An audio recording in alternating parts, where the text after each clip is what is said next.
So Shakur Stevenson, he will be fighting William Zepeda coming up, right?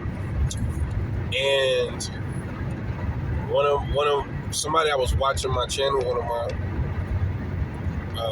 running the Rebel gang, he said, "Hey, I forgot to mention,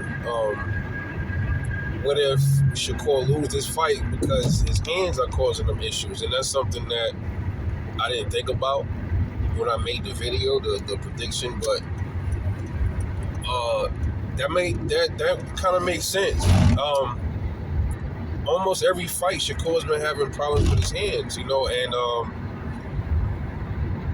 it seemed like he's suffering from like brittle hands, kind of like Floyd.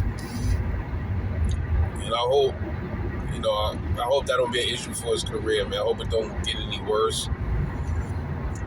And then, that's another thing. Like, if he breaks his hand, let's say he breaks his hand in the fight or something like that, and then we get a fight that was kind of like the De Los Santos fight, then people are going to be saying that Shakur was afraid of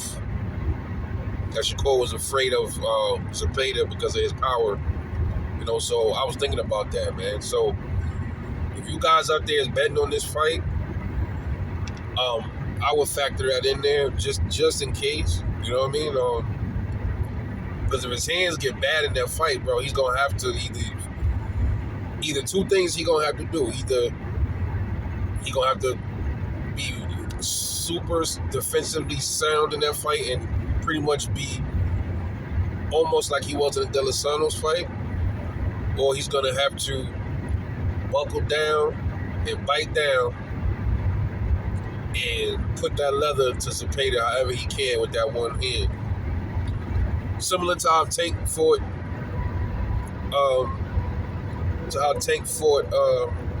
Isaac Cruz. Now, when Tank messed up his hand against Isaac Cruz, I will say this: he still did make it kind of entertaining.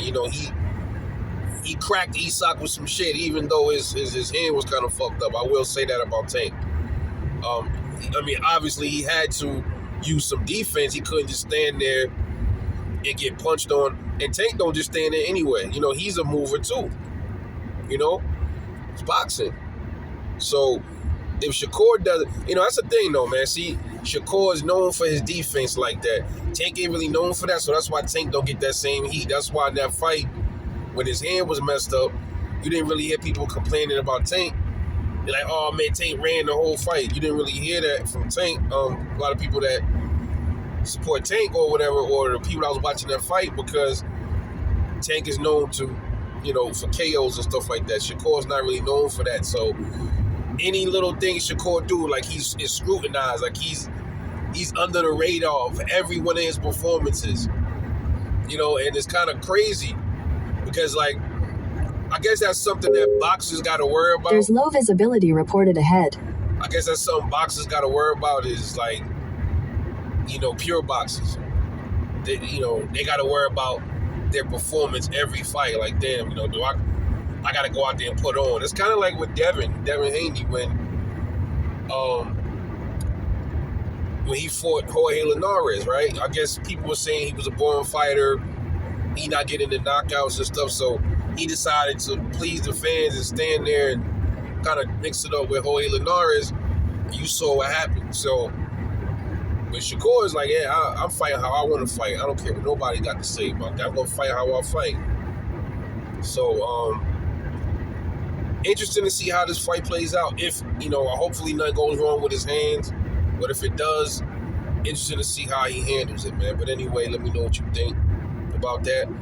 It's your boy Rebel Life Boxing. I'll catch you on the next one. And I'm off this.